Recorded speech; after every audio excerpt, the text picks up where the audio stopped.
Hello and welcome to the Luv Doc podcast with hosts Waldo Wachewski and Ophelia Bruschi. Imagine for a second that you're dating someone who has completely memorized a Michelin star cookbook. Okay, I'm picturing it. Right, so they know all the jargon. They can talk to you for hours about like sous vide techniques or how to perfectly execute a French mother sauce. Oh, the really intricate, like, temperature-sensitive molecular gastronomy stuff. Exactly, but then, it actually comes time for dinner. You are sitting in the table starving, and they absolutely refuse to turn on the stove to cook you a meal. Wow. Yeah, that sounds incredibly frustrating. It is. Or even worse, they use all that advanced culinary vocabulary to explain why you expecting a meal from them right now is actually a violation of their personal process. Oh, man. So they want the prestige, right? The emotional reward of being this master chef without ever taking the risk of, I don't know, chopping an onion or burning a reduction. Yes. It's just the illusion of nourishment. And, well, welcome to your custom-tailored Luv Doc. Glad to be here. Today, we're looking at this single, incredibly entertaining and frankly culturally revealing Luv Doc. And it is a fascinating read. Totally. Our mission here is to dissect this very modern dilemma that is just hiding in plain sight. So we have this letter from an Austin, Texas resident under the age of 40. They're going by the alias Worn Down by A-Town. Which is a great alias, by the way. Oh, it's perfect. And they are trapped in that exact paradox of the Michelin star chef who won't cook. Right. Worn Down is dealing with people who possess this flawless vocabulary of emotional intelligence, but they lack the actual ability to commit to anything at all. And I think it's important to point out that while this is framed as a dating advice column, what we're really unpacking here is a masterclass in reading between the lines of modern communication. Absolutely. It's a vital skill for you listening, whether you're, navigating romantic relationships, figuring out your friendships, or even trying to decipher what a non-committal manager actually means in the workplace. Yeah, the letter writer's frustration provides this brilliant window into human psychology. We are seeing how the language of healing and connection has been systematically inverted to, avoid connection altogether. So let's get into the mechanics of that, because Worn Down's specific examples are just incredibly recognizable. Oh, they really hit home. They talk about dating these people who constantly throw around clinical terms, things like attachment styles, doing the work in therapy, holding boundaries. Living with intentionality, that's a big one. Yes. And Worn Down notes that these daters sound just like the best-selling self-help author Mel Robbins. Like, they talk a spectacular game about emotional health. Right up until the rubber meets the road. Exactly. The second Worn Down asks a basic logistical question like, hey, are we actually doing this, or are we just dancing around the word commitment? The script completely flips. The Michelin chef drops the pan. Yep. The same eloquent, emotionally literate people suddenly claim they are, quote, unavailable or overwhelmed or not in a place to define things. Which is just wild when you think about it. It is. And keep in mind, Worn Down explicitly points out they aren't asking for a ring or a mortgage or a joint bank account. No, they just want to know if they should stop clearing their calendar for someone who treats, a solid dinner plan as this fluid, optional suggestion. Well, to understand the scope of this problem, we really need to look at the history of these terms. Take attachment styles, for example. Okay, yeah. Attachment theory was originally developed by the psychoanalyst John Bowlby. And it was to observe and explain how infants display distress when they're separated from their primary caregivers. Wait, really? Infants? Yeah, it was clinical terminology designed for early childhood development and severe trauma.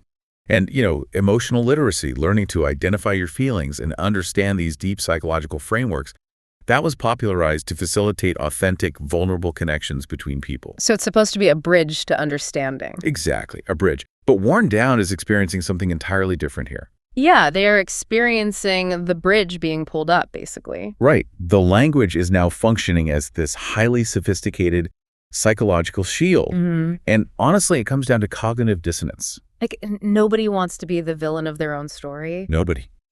Modern daters largely view themselves as empathetic, evolved people.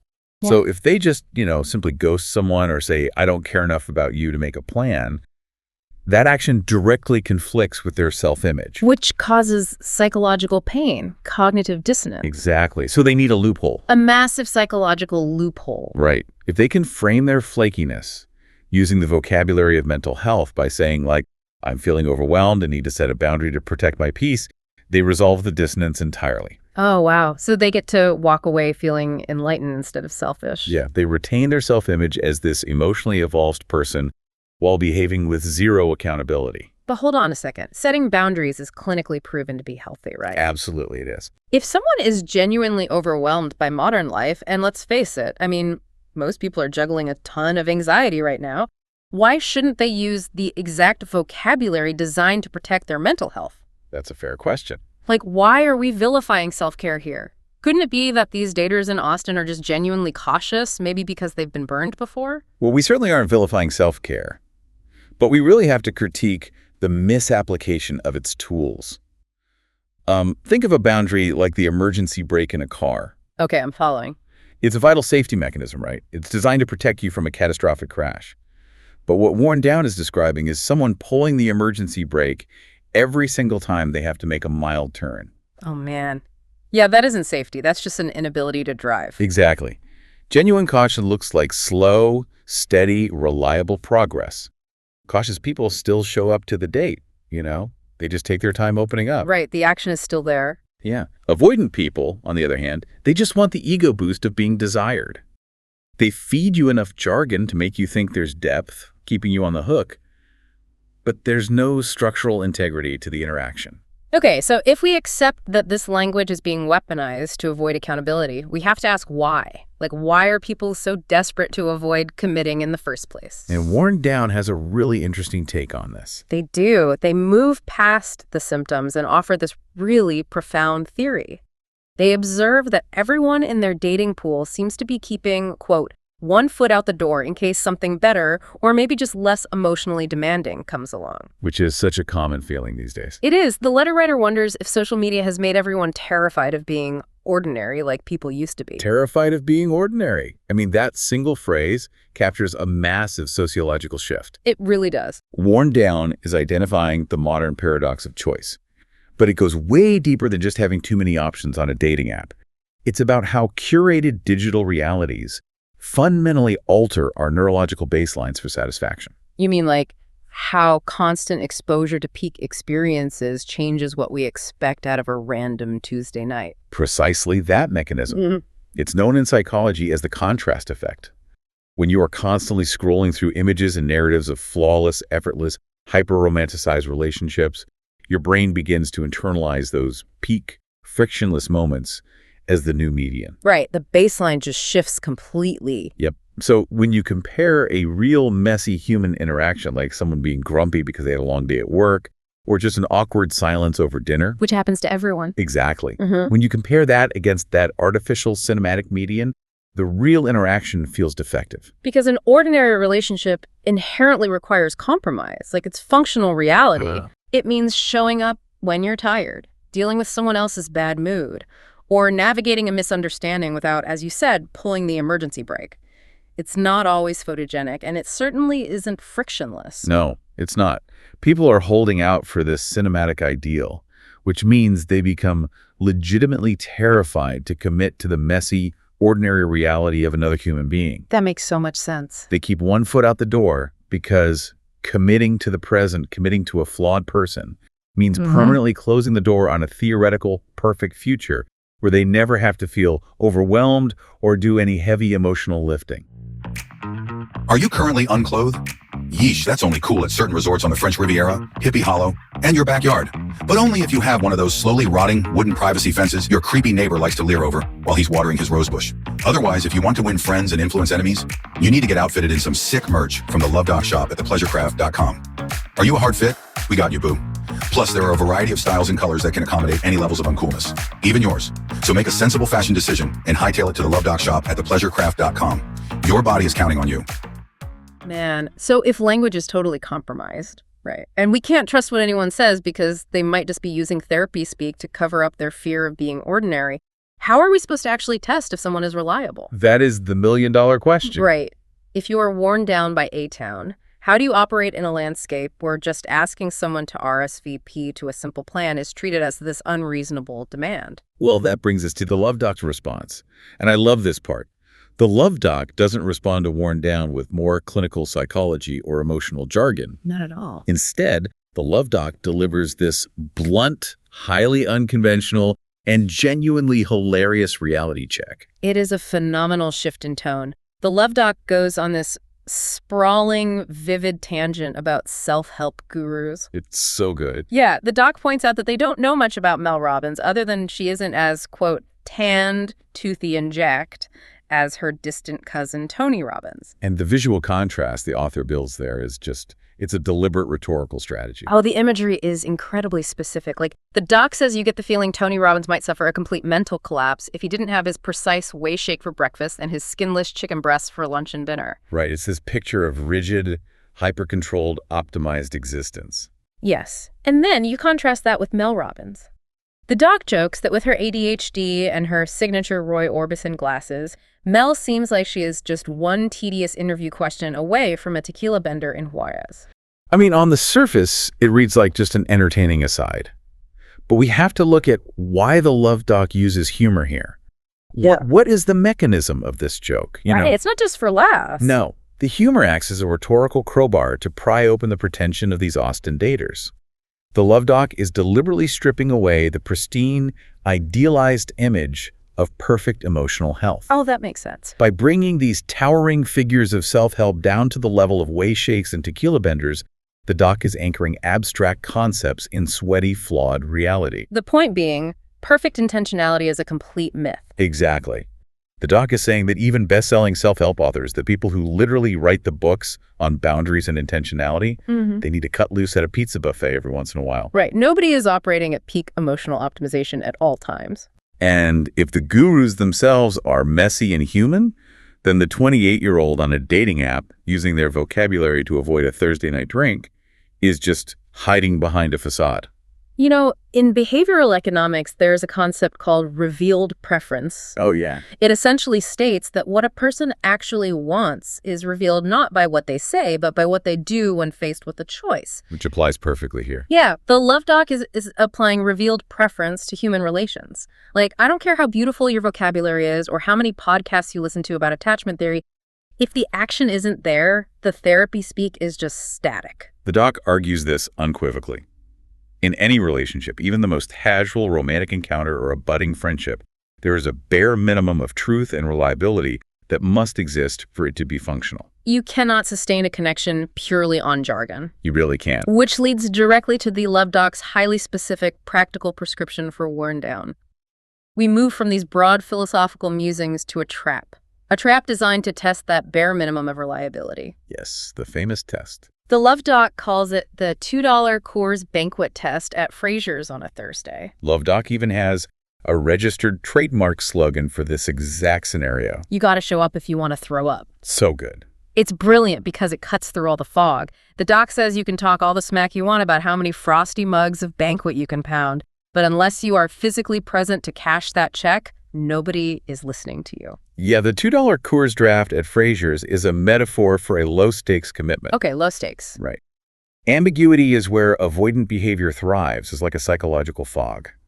The Fraser's test is a high-powered fan blowing the fog away. Can this person agree to a basic time, a specific place, and an action, and then actually follow through? It's the ultimate filter.